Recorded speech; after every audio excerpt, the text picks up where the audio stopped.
Jagannath fitness journey day 66। তো fresh হয়ে ground গেলাম। আজকে বিকেলে গ্রাউন্ড গিয়েছিলাম। তো গ্রাউন্ড গিয়ে এক রাউন্ড হেঁটে রানিং স্টার্ট করলাম। তো আজকে 5 কিলোমিটার রানিং করলাম, রোডেও রানিং করলাম 5 কিলোমিটার। তো 5 কিলোমিটার রানিং করার পর মাঠে এসে 2 রাউন্ড হাঁটলাম।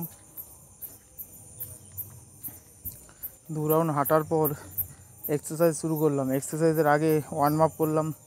আমি 2 সেট ওয়ার্ম আপ করার পর এই এক্সারসাইজটা করলাম 2 সেট, 10টা করে রেপিটেশন।